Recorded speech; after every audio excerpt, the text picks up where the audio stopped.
Divoxradio.com. Tecnología, innovación y ciencia. A un solo clic. Estamos de vuelta con Analía. Cuesta irse a pausa porque la cantidad de información que estamos teniendo es sumamente interesante. Y también me pasa un poco que siento que quizás no se le da tanta cobertura a la COP como se le daba antes. Entonces, conversar con Analía es muy bueno en ese sentido. Quería preguntarle por los países que no participan de la COP. ¿Qué se puede hacer con eso? O sea, obviamente no obligarlo, pero cómo afecta. Y además quería preguntarle qué es lo que esperamos, qué es lo que, personalmente, Analia, qué es lo que esperas para Chile de esta COP28. Oye, gracias, Katy. Está súper interesante Nos embalamos. La conversación de la COP28. Teníamos 10 temas en tabla, pero vamos a darle al tema de la COP28. Mira, importante en la parte de la pregunta, o sea, entender quién está hoy día atendiendo la conferencia y quiénes no, ¿ya? Yo creo que a partir de cuando pasamos listas, ¿cierto? Uno puede entender cuáles son los países que están haciendo los compromisos, ¿no? Entonces, ahí básicamente entender el rol de Estados Unidos y de China, ¿no? Joe Biden y Xi Jinping, obviamente la presencia o la ausencia más bien de ellos marca la pauta de qué tan significativos pueden ser los acuerdos cuando los líderes de dos naciones tan importantes, además en términos de la presencia y de la participación que tienen ellos en la combustión fósil, ¿cierto? El aporte de GEI en la producción mundial, evidentemente es preocupante. Entonces, ahí hay temas que en el fondo tenemos que, a ver, que no esté el presidente no significa que no haya presencialidad del país, ¿ya? En el Claro. caso de Estados Unidos, por ejemplo, está John Kerry, que es enviado especial para cambio climático de las Naciones Unidas, y está la vicepresidenta Kamala Harris, que además nosotras, Katy, ¿cierto? Somos super lovers de Kamala, Somos sus fans. ¿cierto? Pero, por ejemplo, comparado con, no sé, la Unión Europea, está doña Ursula von der Leyen, están todos los primeros ministros de los países de la Unión Europea.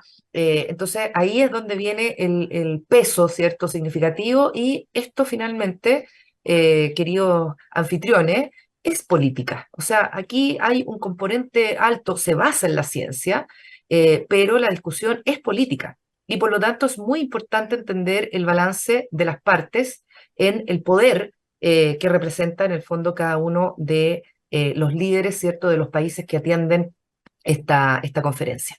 Alguien hizo el punto el otro día en un chat, en uno de los tantos chats que tenemos, del mundo climático, de las energías renovables, que mientras China siguiera en el fondo aumentando su producción eléctrica en base a carbón, o sea, China ha agregado carbón en el último año a una tasa increíble, o sea, tiene, no sé, son gigas, ¿no?, de carbón que está añadiendo, igual está añadiendo gigas de renovables no convencionales, de solar y eólica, pero al mismo tiempo para efectivamente cubrir sus necesidades de consumo energético, sigue agregando carbón. Entonces la pregunta es, ¿por qué vamos a una conferencia a decir cosas que luego después, en la práctica, no son atendibles en el plano de los hechos, ¿ya?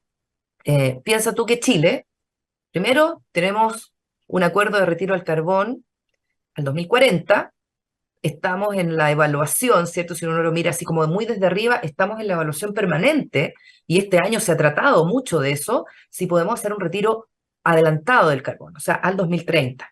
Pero Ujú. sí tenemos compromisos muy claros. Mira, no hay ni un solo proyecto, Katy y Alexis, ni un solo proyecto de generación eléctrica que se esté hoy día desarrollándose que no sea de energías renovables no convencionales o de una combinación con almacenamiento, con hidrógeno verde, etcétera. No hay ni siquiera hidroelectricidad de gran escala en desarrollo, no hay gas y por supuesto que no hay carbón, ¿ok? Entonces, eso es un muy buen punto, digamos, de aterrizaje, ¿no? Eh, Mientras que otros países sí siguen agregando capacidad instalada de generación eléctrica basada en fósiles, ¿ok? Lo otro, que lo comentamos en el break, en el recreo, es la importancia de tener hoy día la ley de cambio climático, que en el fondo hace vinculante los compromisos de esto que llamamos las contribuciones individuales nacionales o las NDC a algo que en el fondo tenga la famosa palabra, ¿cierto?, accountability o de alguna forma algún tipo de rendición o no, de rendición de cuentas. Eso, la ley, nosotros tenemos que cumplir con los mecanismos que impone la ley y lo más importante, la ley de cambio climático impone presupuestos de carbono por sector. Y nosotros en energía, que estamos nosotros en el mundo eléctrico, energético, tenemos entonces una visión de cuál es el presupuesto de carbono que el sector eléctrico particularmente debe aportar a la industria de la energía. Tener eso es muy bueno, ¿ya? Porque nos hace vinculantes las obligaciones que se imponen ahora por ley. Otros países que sí han firmado NDC, pero no tienen una ley de cambio climático, les será muy difícil en el fondo tener este mecanismo de rendición de cuentas o decir, bueno, y si no lo cumplo, ¿qué pasa? No pasa nada, ¿ya? Ese es como, ahí está nuestra fortaleza de cómo nosotros trabajamos el tema de los cumplimientos. Perfecto, Analia.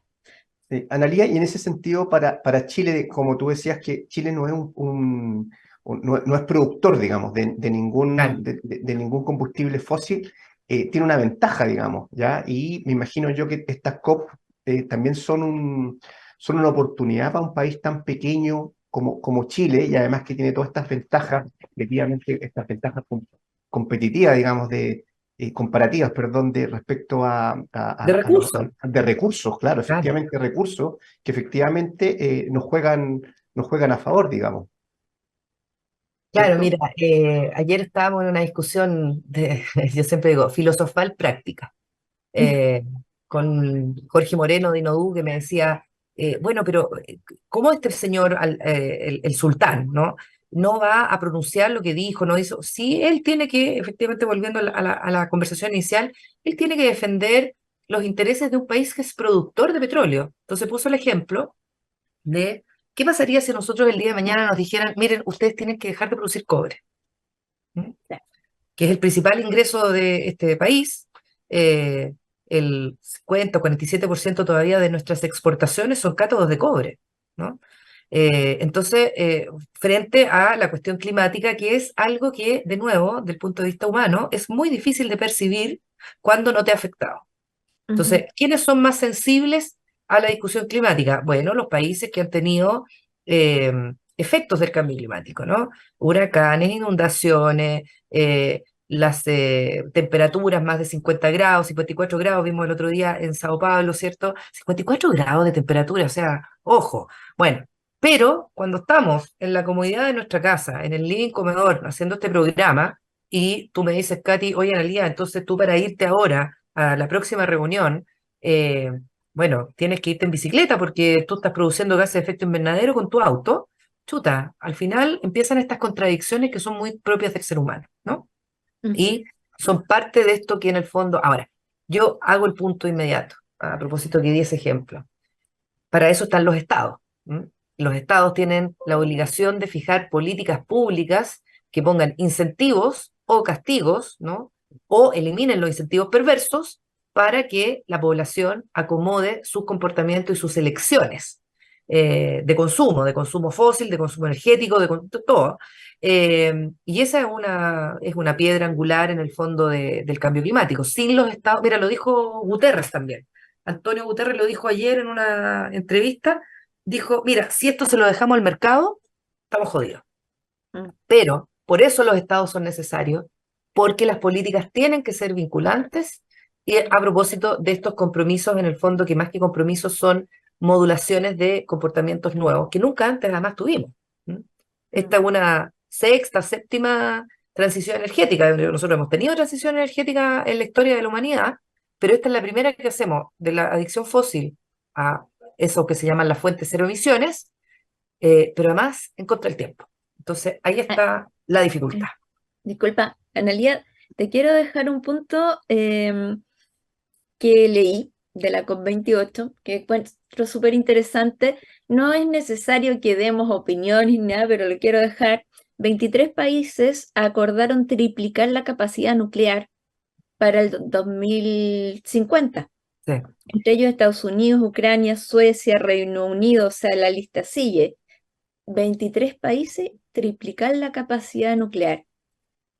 Yo creo que Yo ahí, pronuncio inmediatamente eso, no tengo ningún problema en pronunciarme, porque de hecho la energía nuclear no es parte de la política de la reducción de emisiones de Chile como Estado, ¿no? ajá, Una discusión, fíjate, que se dio en plena campaña presidencial a propósito que uno de los candidatos tenía en su programa el tema de la energía nuclear. Bueno, pero quiero hacer un punto. La energía nuclear es una energía que no tiene emisiones. Desde el punto de vista estricto, ujú, conceptual, es una energía que no tiene emisiones. Tiene otros problemas, ¿no? Y lo sabemos. Los desechos, el riesgo, ¿cierto?, de la operación. Nosotros no tenemos una cultura de operación de lo nuclear, por lo tanto es muy difícil que avancemos en eso. Yo prefiero concentrarme 10x veces en hidrógeno verde, ¿ah? Con todos los temas que tiene el hidrógeno, desarrollar regulación, eh, estándares en el fondo, porque también tiene riesgos en el fondo en la operación, es súper explosivo, etcétera, pero 1000 veces hidrógeno verde que energía nuclear. Y claro, los países suscribieron esto porque ahí de nuevo entran los intereses desde la riqueza en el fondo de, imagínate, los países productores de uranio, ¿no? Que obviamente ven en la transición energética una oportunidad para elevar las economías basadas en este tipo de energía que, de nuevo, sí, no tiene emisiones, pero tiene muchos otros problemas. Así que no tengo sí, ningún problema en pronunciarme ahí. sí, exacto, sí. Para Chile estamos totalmente de acuerdo que no. Pero claro, está este tema que no tiene emisiones, tiene otros temas, entonces es Claro, como, el tema de la radioactividad. un híbrido. Pero mira, pregunta filosofal para la casa y para la audiencia. Bueno, ¿y qué preferimos? ¿Energía nuclear o gas? Entonces, bueno, otro tipo esto es la famosa tecnología de la flexibilidad en el fondo. O sea, ¿qué es lo que nos va a permitir hacer un balance de red cuando las energías renovables, por efecto de la característica propia que tienen, que son en el fondo intermitentes, yo lo digo así, porque además como que de repente se puso de moda decir energías renovables intermitentes, como si fuera algo así maldito. Bueno, es una característica de las energías renovables, ¿ah? Es un hecho. Y lo que tenemos que entender es cómo balanceamos oferta y demanda de electricidad cuando hay salidas, que ahora vienen por el lado de la oferta, a propósito de la incorporación de energías renovables no convencionales en la red que tienen una intermitencia, ¿no? Entonces ahí la Ujú. pregunta es, ¿qué prefieres tú, Katy? ¿Gas o almacenamiento eléctrico? ¿O gas versus almacenamiento que no solamente es eléctrico, también está la concentración solar de la Sí. potencia, está la hidroelectricidad, ¿cierto?, de bombeo? Bueno, hay tecnologías que efectivamente hoy día pueden brindar el soporte y Sí, la flexibilidad de la red sí, y no necesariamente vamos a estar casándonos, ¿cierto?, con energía nuclear, no way, digamos, no, de ninguna no, forma. Y no. la discusión del rol del gas, yo creo que eso está como papita caliente. Deberíamos hacer otro programa el próximo Sí. año sobre el rol del gas en la transición energética. Sí. No, Felices, y un poco felices. para darle el punto a Analía, y también opino lo mismo. Yo creo que así, filosofalmente, son decisiones de Estado. Si Francia, Alemania decide, en vez de utilizar un combustible, usar, por ejemplo, lo que decía Katy, energía nuclear, yo creo que son decisiones que toman los estados, hay que respetarlas, creo yo, en algunos casos. Así como Chile, yo creo que tuvo esta discusión, parece que fue, no recuerdo si fue en Bachelet 1 o Bachelet 2, no recuerdo, la discusión de la energía nuclear, y yo creo que se dio por cerrado el tema desde el punto de vista de nuestra sociedad, y espero que se mantenga así respecto de la energía nuclear. Son Tal- decisiones que se tienen que tomar como sociedad, como Estado, abrir o cerrar la puerta. Nosotros la hicimos, y con el gas yo creo que es un tema que se debiera hacer, digamos, en algún momento, digamos. Como sociedad, ¿a qué costo estamos dispuestos a tomar eso, cierto? Pero aprovechando, Analía, tú que dejaste boteando la pelota, y nos gustaría también poder revisar contigo nuestros 15, 14 minutos que nos quedan de programa.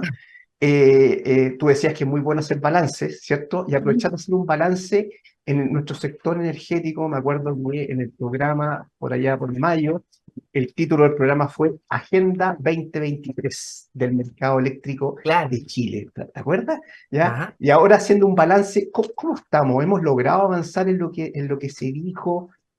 ¿Cómo está el famoso proyecto de transición energética? Este segundo tiempo que hablaba la Katy, al inicio, digamos, ¿vamos a poder cerrar este año con con el famoso proyecto?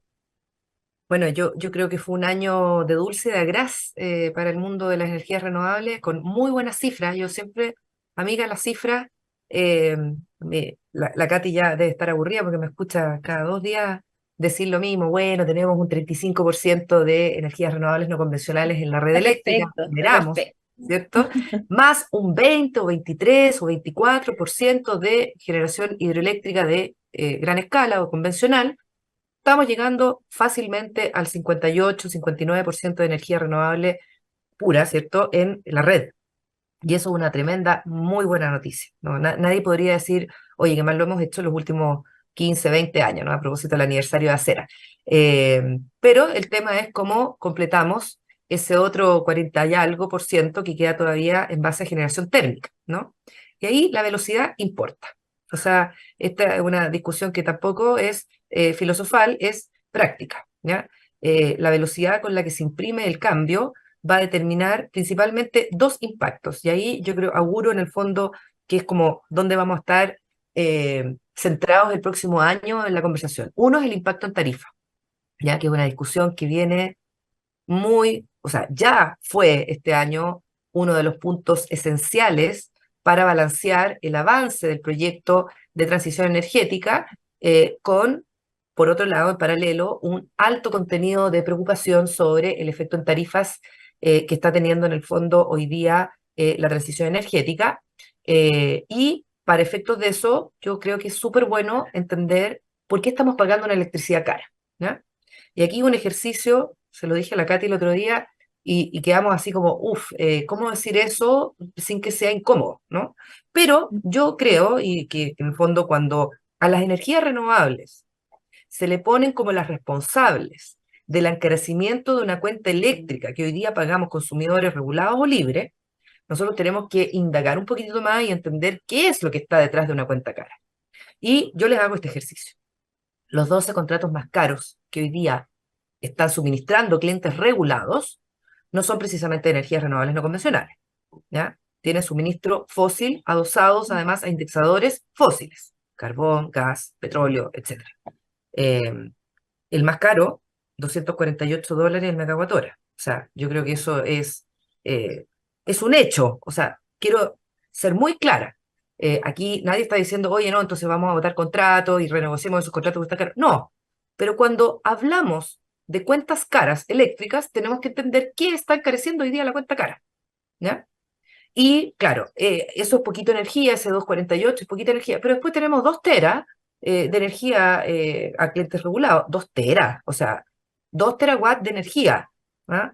Que están suministrados por un combustible fósil indexado a fósil, ¿no? A carbón. Eso es como parte de esa discusión que yo creo que es sincera. He hablado varias veces de sincerar las tarifas, no porque queramos en el fondo cambiar reglas del juego, sino que entender qué es lo que hoy día encarece los contratos regulados. Te vas a revisar los 10 contratos de tarifas más baratas. Son todos renovables. Y todos entraron entre el 2012, no, el 2014 y 15, ¿no? Y ahí los promedios van entre 40 y algo dólares y $56, que son los precios vigentes. Entonces, cuando hablamos de por qué tenemos que ayudar a ese grupo de compañías renovables que está o tuvo riesgos, ¿no? Todavía los tiene, yo creo, más acotado porque este año llovió, básicamente, tenemos menos desacople en el sistema.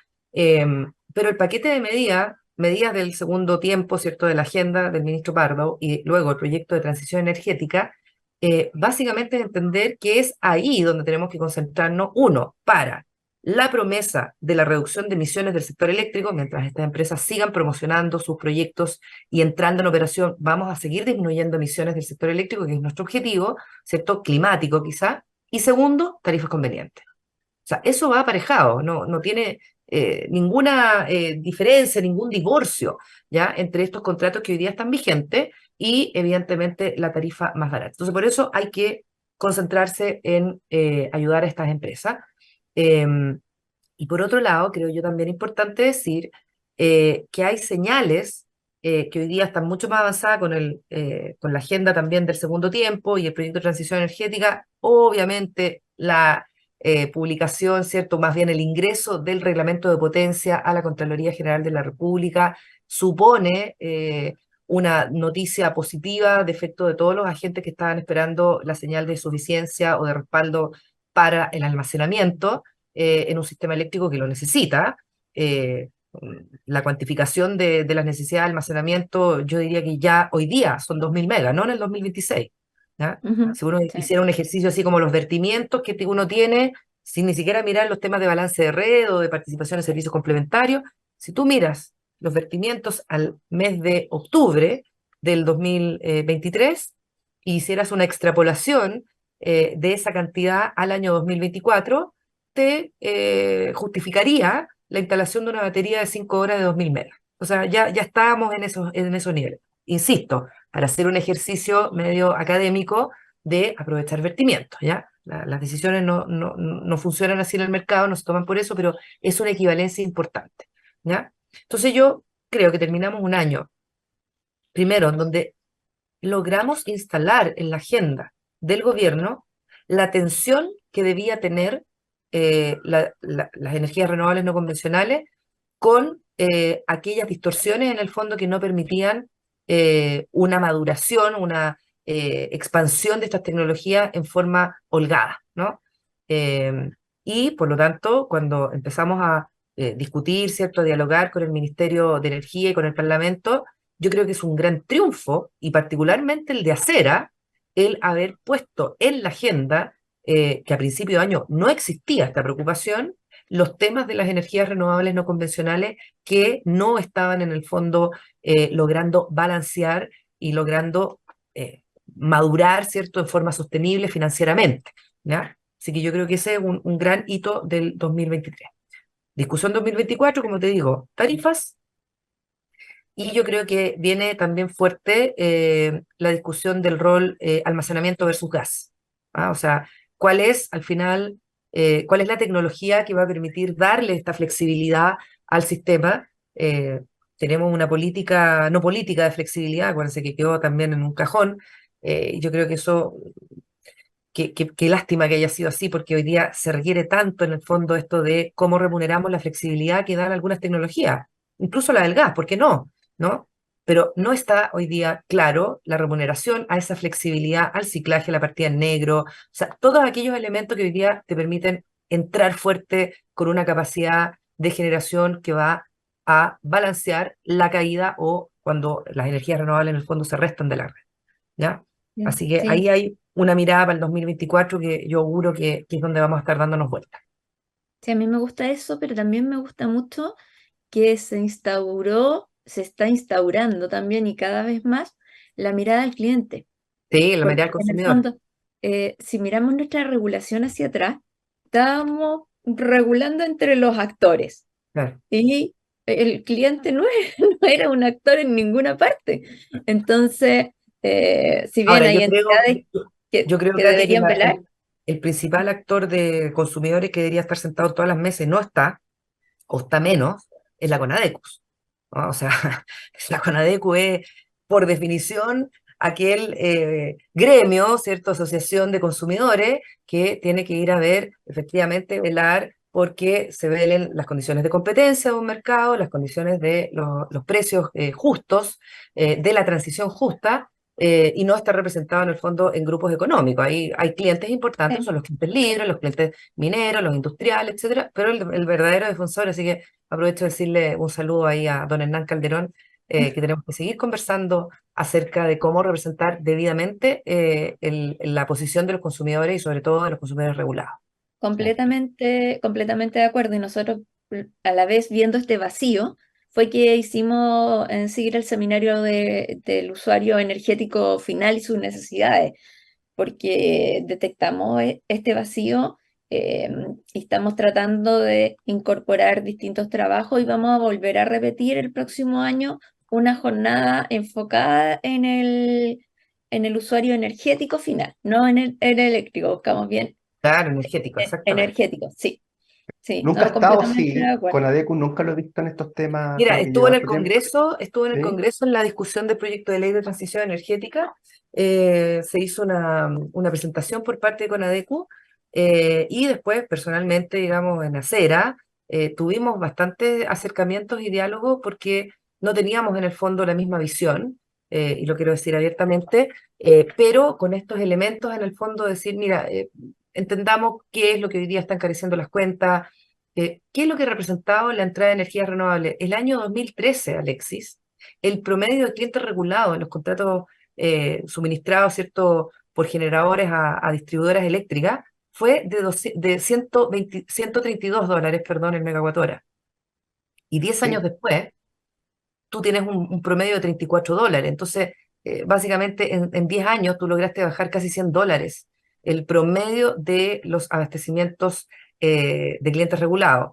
Sí, es verdad, hay costos sistémicos hoy día que están Ujú. impactando, sobre todo la cuenta del cliente final, el cliente energético, eléctrico, ¿no? Hay un alto componente ahí de mínimos técnicos del carbón, también precio estabilizado de los PMGD, y todos estos side costs, en el fondo, que se han ido metiendo, ¿cierto?, en esta bolsa grande que hace 10 años pensábamos que iban a estar en el orden de 2 o 3 dólares, hoy día están en 15.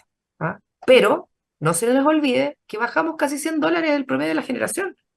Sí, ese Así que, ejercicio, yo he visto un ejercicio similar hace normalmente Javier Busto, y creo que eso es lo que tenemos que entregar y tener claridad, al menos todos los del sector deberíamos tener muy clara la composición de la tarifa del cliente final, la señora Juanita, como se dice, y qué es lo que corresponde a cada parte y cómo van subiendo o bajando cuando se vaya avanzando los nuevos contratos.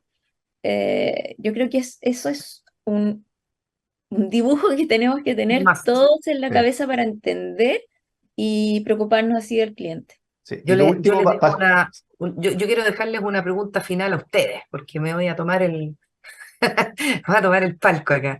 Dele Eh, nomás. no, pongamos el tema de la reforma de la distribución. Estamos preocupados del cliente final. Entonces, ustedes díganme, sí o no, al final de este programa, ¿creen que el próximo año se va a retomar una reforma integral al segmento de la distribución, tan pedido, tan, cierto, difundido en el sentido de que todos quieren esta misma, es como la reforma que todo el mundo quiere, pero nadie la hace, ¿no? Y llevamos 40 y algo años con el mismo sector en Ujú. su concepción, ¿cierto?, de organización industrial, de tarificación, etcétera. Yo creo que si estamos tan preocupados del consumidor, no podemos no abordar esa reforma.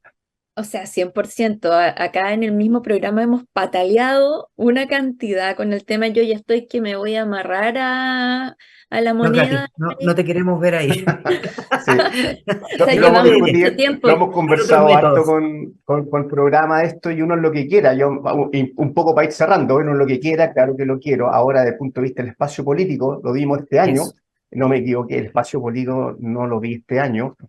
Dependiendo cómo avancemos, no sé si va a estar el próximo año, esperemos que al menos se sienten las bases para efectivamente empezar la discusión que es larga, digamos.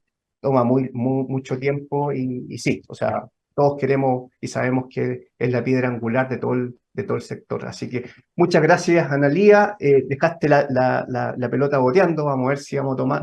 Partimos la cuarta temporada, si Dios quiere, el próximo año con este gran tema de la reforma Bueno, de la y distribución. saludar a Juan Meriche, que fue nombrado director ejecutivo de Eléctricas AG. A él le va a Sí. tocar esa tarea de poder visibilizar en la agenda, ¿cierto?, la importancia de esta reforma con todo el punch que ahora tiene el cargo. Así que felicitaciones a Juan y ahí estamos para apoyar. Sí, 100%. Él va a saber visibilizar esto bien porque igual distribuidoras en un mundo que este año se movió mucho, solamente apareció un poco más al final. Claro. Entonces, igual ahí es importante. Por eso hay que empujarlo. Bueno, Sí Sí, es. oye, Amigos y amigas, muchas, muchas gracias. muchas Analía, muchas gracias a gracias a ti. ustedes. Sí, no, Muchas gracias a ustedes. Nos vemos, si quiere, el 2024 con más balance. Yo encantadísima, me encanta la radio a mí, así que se nos pasaron los minutos súper, súper rápido. Bueno, y un saludo a toda la gente ahí que nos apoya, que les apoya además en el programa. Súper bueno además tener estos espacios de conversación, así que agradecidísima. Bueno, no, muchas gracias a ti, Analia, de todo corazón. bueno, un muchas beso. gracias. Un Cuídense. beso, muchas gracias, amigos, Katy, Analía, muchas gracias y nos vemos, si Dios quiere, el próximo Gracias, que martes. estén bien. Conoce toda nuestra programación en www.divoxradio.com.